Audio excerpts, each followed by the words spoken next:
ಪ್ರೀತಿಸಿದ ಹೆಣ್ಣನ್ನು ಬಂಧ ಮುಕ್ತಗೊಳಿಸಿದವ. ಅವಳು ನಿನ್ನನ್ನು ಪ್ರೀತಿಸಿದ್ದಾಳು. ಅದಗತ್ಯ ಇಲ್ಲ, ನಾವು ಪ್ರೀತಿಸಿದ್ರೆ ಸಾಕು. ಅಷ್ಟಾಗುವುದಿಲ್ಲ.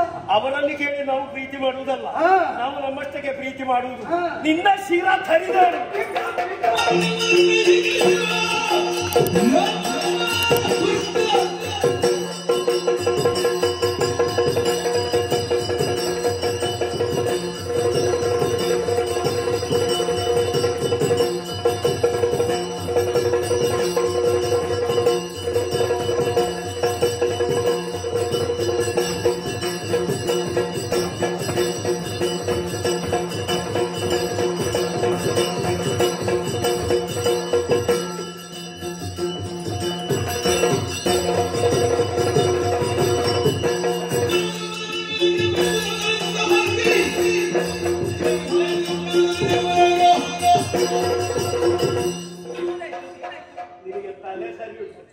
ಹೋಗಿ ಹೋಗಿ ಇಂಥವರೊಂದಿಗೆ ಓಡಿ ಹೋಗ್ತಾ ಇದೆಯಲ್ಲ. ಇಂಥವರೇ ಬೇಕಾದದ್ದು ನನಗೆ. ಇವರಲ್ಲಿ ಏನೊಂದು ಕಂಡೆ, ಎಲ್ಲವರಿಗೆ ಜೊತೆಯನ್ನು ನೋಡುವಾಗ ನನಗೆ ನಗು ಬರುತ್ತಾ ಇದೆ. ಅವರು ಒಂದು ಕಡೆಯಲ್ಲಿ ಆನೆ, ಇನ್ನೊಂದು ಕಡೆಯಲ್ಲಿ ಹಾಡು. ನಿಮ್ಮ ಪರಿಸ್ಥಿತಿ ಹೇಗಾಯ್ತು ಬಲ್ಲಯ್ಯ? ಹೇಗೆ?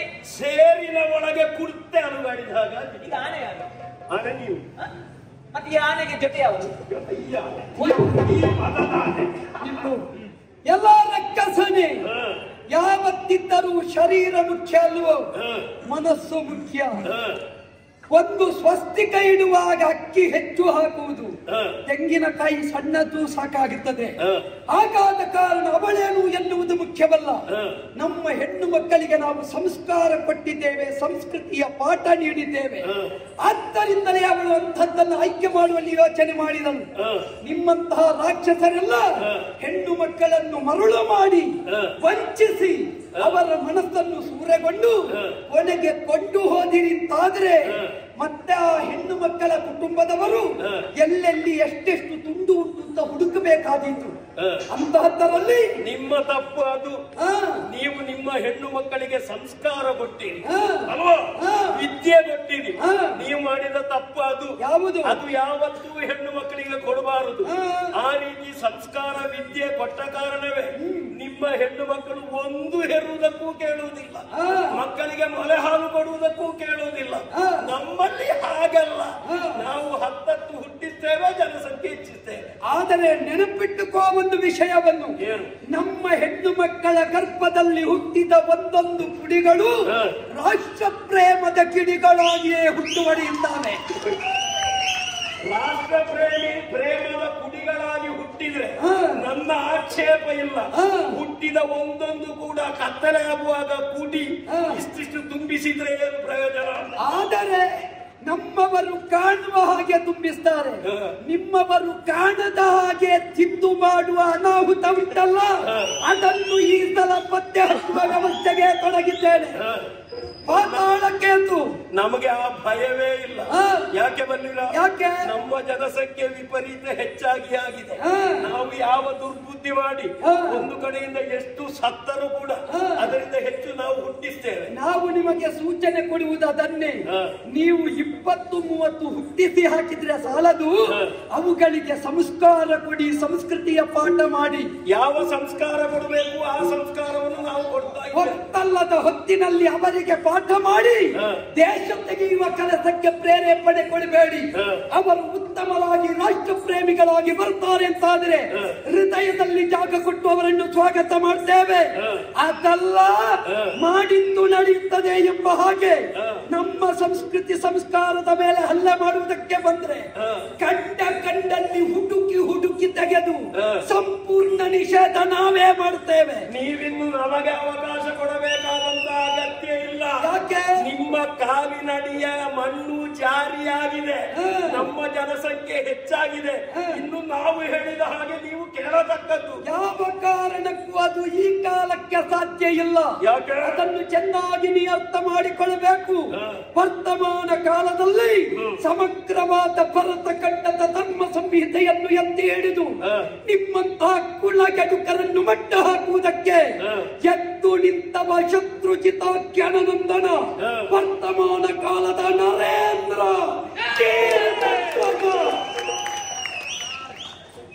ಇನ್ನು ನೀನು ಸ್ವಲ್ಪ ಆಲೋಚನೆ ಮಾಡಬೇಕು. ಯಾಕೆ ಯಾಕೆ ಬಲ್ಲ ಯಾಕೆ? ಇವ ಹೇಳಿದನಲ್ಲ, ಇವನಿಗೆ ಇಡೀ ಪ್ರಪಂಚದ ಹಿತರಕ್ಷಣೆ, ಪ್ರಪಂಚದ ಹಿತರಕ್ಷಣೆ ಮಾಡುವವನಿಗೆ ಹೆಂಡತಿಯನ್ನು ನೋಡ್ಲಿಕ್ಕೆ ದೇಶಕ್ಕೆ ಬೇಕಾಗಿ ನನ್ನ ಗಂಡನನ್ನು ಅದಕ್ಕೆ ನಾನು ತ್ಯಾಗ ಮಾಡ್ತೇನೆ. ಆಗಲೇ ಪ್ರಪಂಚ ಇರುವುದೇ ತ್ಯಾಗಿ, ಮತ್ತೊಬ್ಬ ಯೋಗಿ ನೆನಪಿಟ್ಟು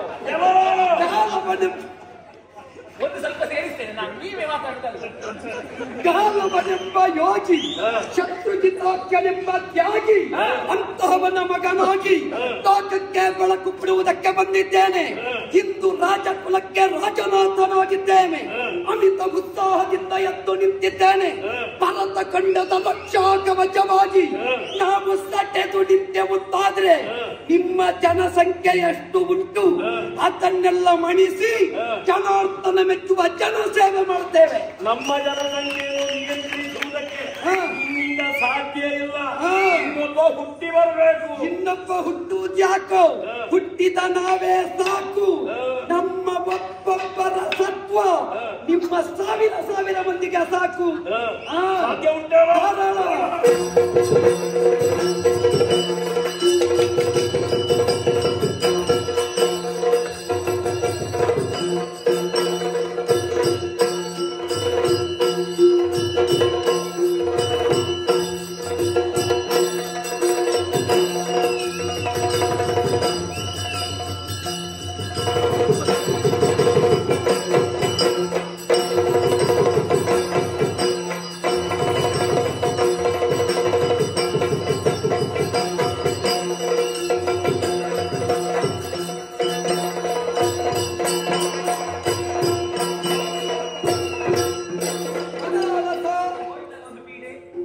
ಪ್ರಪಂಚದಲ್ಲಿ ನಿನ್ನಂತಹ ಹೆಣ್ಣು ಮಕ್ಕಳೇ ಹುಟ್ಟಿ ಬರಬೇಕು. ದುಷ್ಟನ ಆಲಯದ ವೈಭವಕ್ಕೆ ಮಾರು ಹೋಗದೆ ಅಂತಹವರನ್ನಾದರೂ ನಿಗ್ರಹಿಸಬಹುದಾದ ಪ್ರತೀಕ್ಷೆಯಲ್ಲಿ ಇದ್ದೆಯಲ್ಲ. ಇದುವೇ ಹೆಣ್ಣು ಮಕ್ಕಳಿಗೆ ತಂದೆ ತಾಯಿ ಕಲಿಸಿಕೊಡಬೇಡ ಬೇಕಾದ ಸಂಸ್ಕೃತಿ. ಆ ನಿಟ್ಟಿನಿಂದ ನಿನ್ನನ್ನು ಕೈ ಹಿಡಿದಲ್ಲಿಗೆ ನನ್ನ ಜನ್ಮ ಪಾವನವಾಯಿತು ಅಂತ ಭಾವಿಸ್ತೇನೆ. ಆದರೆ ಇಲ್ಲಿಗೆ ಮುಗಿಯಲಿಲ್ಲ. ಈ ಪಾಪಿಯಂಥ ಕೆಲವು ನಾಯಕರ ತಲೆ ತೆಗೆದ್ರೆ ಭರತ ಖಂಡ ಧರ್ಮ ಸಾಮ್ರಾಜ್ಯ ಆಗುವುದರಲ್ಲಿ ಎರಡು ಮಾತಿಲ್ಲ. ಆದ್ದರಿಂದ ಅವರನ್ನು ಅನ್ವೇಷಿಸೋಣ.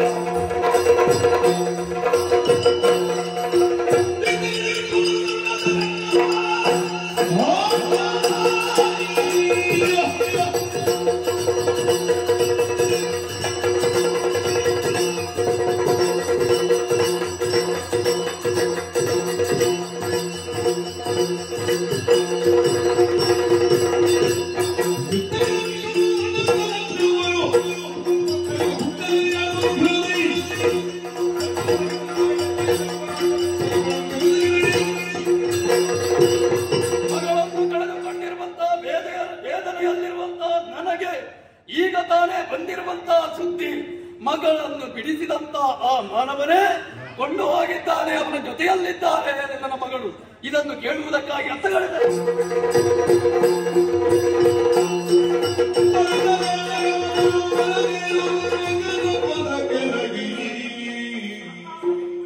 ಮಗಳೇ, ಏನು ಮಾಡ್ತಾ ಇದ್ದಿ? ಎಲ್ಲಿಗೆ ಹೋಗ್ತಾ ಇದ್ದಿ? ಈ ಸಲ ನಾಳೆ ಯಾಕೆ? ಇದು ನನ್ನ ಗಂಡ.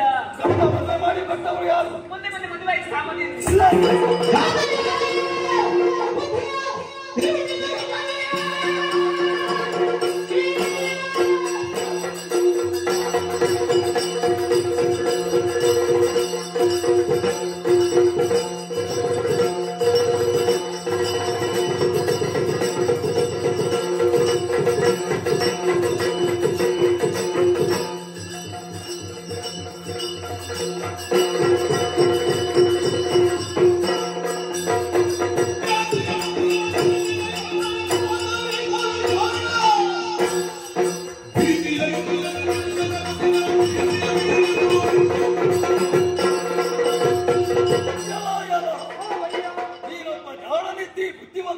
ಯೋಗ್ಯನಿದ್ದಿ ಎನ್ನುವುದನ್ನು ತಿಳಿದೆ.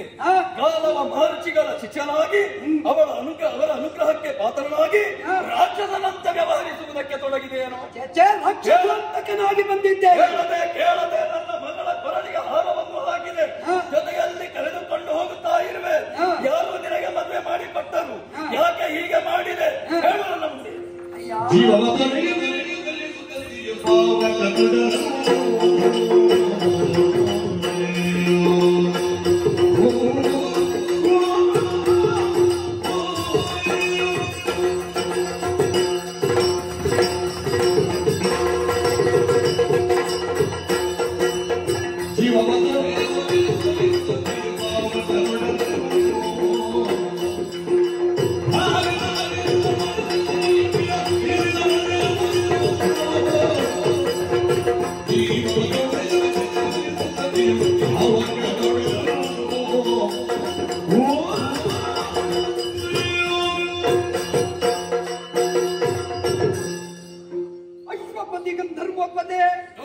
ಈ ವೇಳೆಯಲ್ಲಿ ನಿಮ್ಮಂತಾದಂತಹ ಯೋಗ್ಯತೆಯ ಬಗ್ಗೆ ನಾ ತಿಳಿದವನೇ.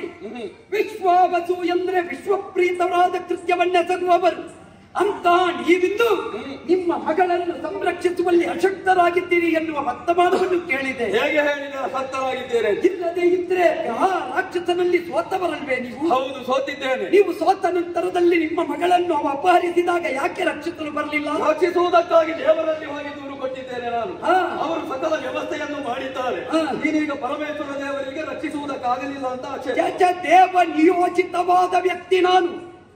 ಅವರು ಕೊಟ್ಟ ಅಶ್ವವನ್ನ ಪ್ರಶ್ನಿಸುವುದನ್ನೇ. ಅಲ್ಲಿ ನನ್ನ ಯೋಗ್ಯತೆ ನಿಮಗೆ ಯಾಕೆ ಅರ್ಥ ಆಗುವುದಿಲ್ಲ? ಅಲ್ಲ, ಯೋಗ್ಯತೆ ಅರ್ಥ ಆಗಿದೆ ಪುಣ್ಯಾತ್ಮ, ಈಗ ಯಾಕೆ ಮಾಡಿದೆ? ಒಬ್ಬ ಗಂಡಾಗಿ ನಾ ಅದನ್ನೇ ಮಾಡಿದ್ದೇನೆ.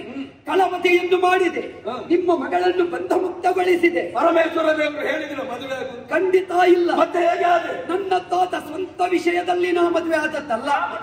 ಕಾಮಧೇನುವಿನ ವಚನ ಅದಕ್ಕಿಂತ ಮೊದಲು ಅವಳು ಪ್ರೇಮ ಭಿಕ್ಷೆ ಬೇಡಿದಳು. ನಾ ಒಲ್ಲೆ ಅಂತ ಹೇಳಿದೆ. ಅಗ್ನಿ ಪ್ರವೇಶ ಮಾಡ್ತೇನೆ ಅಂತ ಆಡಿದ ಕಾಲ ಅವಳ ಕೈ ಹಿಡಿದು ಎತ್ತಿದೆ.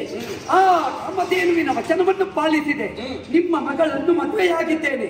ಇಲ್ಲಿ ನನ್ನ ತಪ್ಪೇನು? ಅಯ್ಯ, ಎರಡು ಮಕ್ಕಳನ್ನು ಪಡೆದ ಮುಗ್ಧ ಮಕ್ಕಳನ್ನು ಬಿಟ್ಟು ಗಂಡನನ್ನು ಬಿಟ್ಟು ಹೋಗಿ ಅವರು ಹೇಳ್ತಾರೆ ಅವರೊಟ್ಟಿಗೆ ಆ ಪ್ರಿಯಕರನ ಒಟ್ಟಿಗೆ ನನ್ನನ್ನು ಕಳಿಸದೇ ಇದ್ರೆ ಅಗ್ನಿಗೆ ಆಹುತಿ ಆಗುತ್ತೇನೆ ಅಂತ ಕಳಿಸಿಕೊಡುವುದಾ?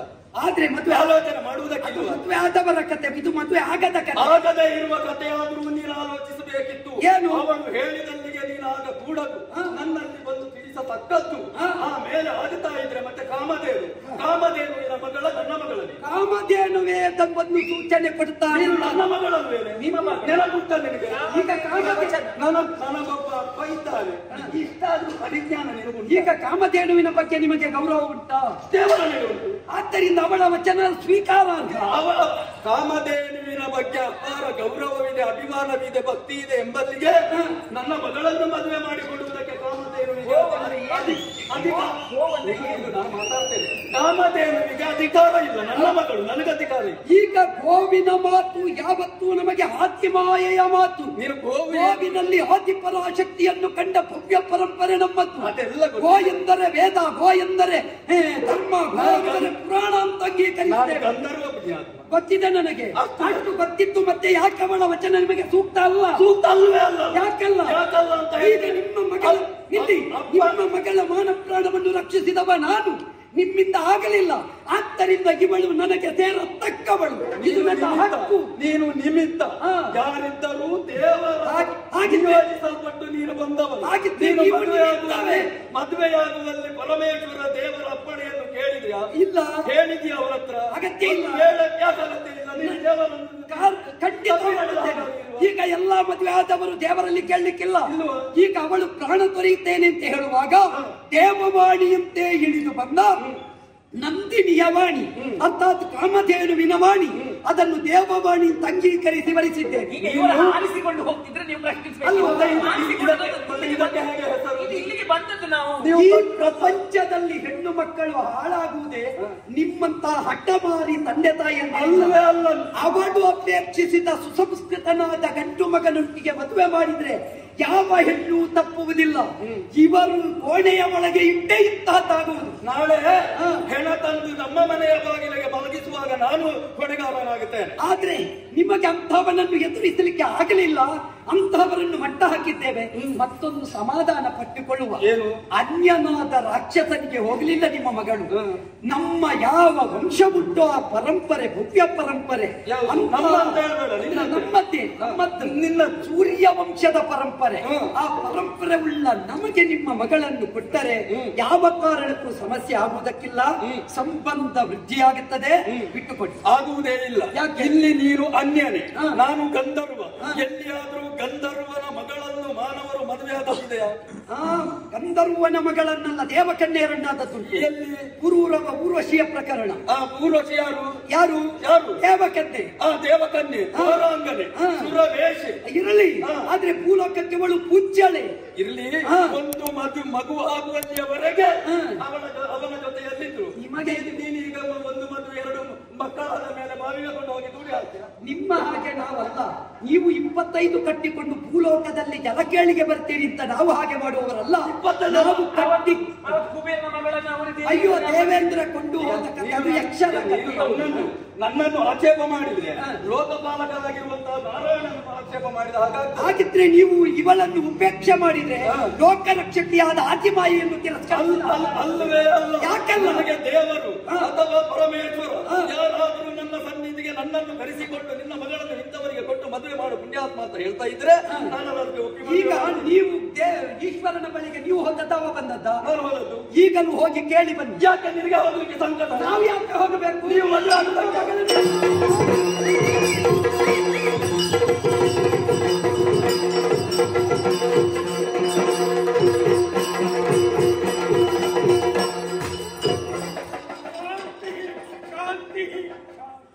ಗುರುಭ್ಯೋ ನಮಃ. ಮದುವೆ ಪ್ರವೇಶ ಮಾಡಿ ಮಾವನಿಗೆ ನಾವು ಬಾರಿಸಬೇಕು ಅಂತ ಇತ್ತು. ನೀವೇ ಬನ್ನಿ. ನಾನು ಅವನ ಕಪಾಲಕ್ಕೆ ಒಂದು ಕೊಡಬೇಕು ಅಂತ ಇತ್ತು. ಯಾರು ಏನನ್ನೂ ಕೊಡುವುದು ಬೇಡ, ಕೊಡಬೇಕಾದ ಒಂದು ನಿನ್ನ ಮಗಳಿಂದ ಅವರಿಗೆ ವಿವಾಹ ಮಾಡಿಕೊಡ್ಬೇಕು.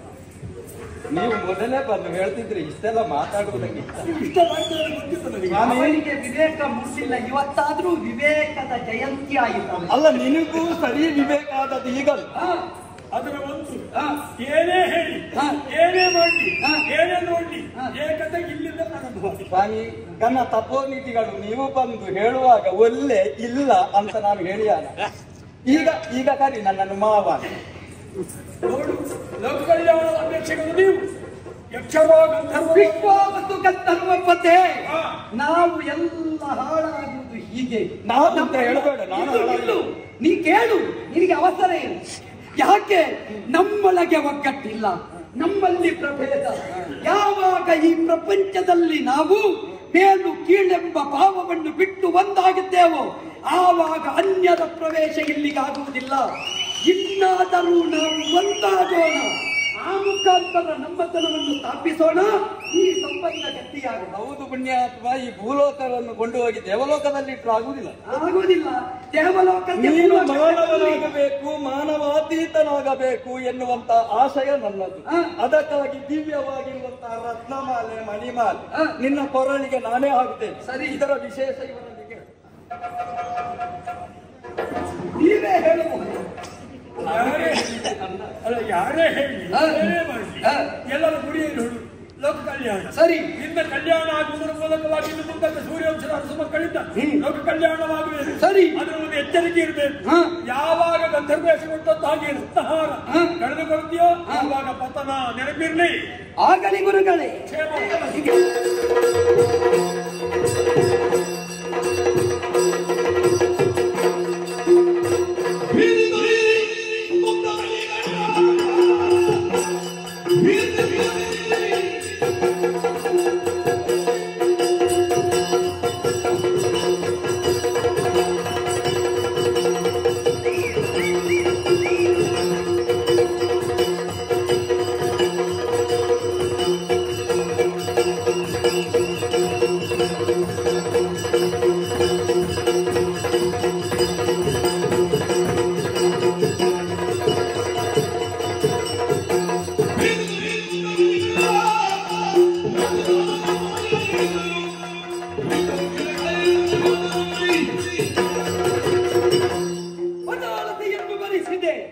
ಅಪ್ಪಮ್ಮನ ಶುಭ ದೇಶ ಎನ್ನಿಕ್ಕಿಸಿಕೊಂಡೆ ನೆಮ್ಮದಿಯಿಂದಲೇ ಸಂಸಾರ ಸಾಗಿಸುತ್ತಾ ಇದ್ದೆವು. ಈ ತನ್ಮಧ್ಯೆ ನಮ್ಮಪ್ಪ ಹಾಗೂ ಅಮ್ಮ ನಮಗೆ ಸಾಕು ರಾಜ್ಯ, ವಾನಪ್ರಸ್ಥವನ್ನು ಸೇರಿಕೊಳ್ಳುತ್ತೇವೆ ಅಂತ ಆಡಿದರು.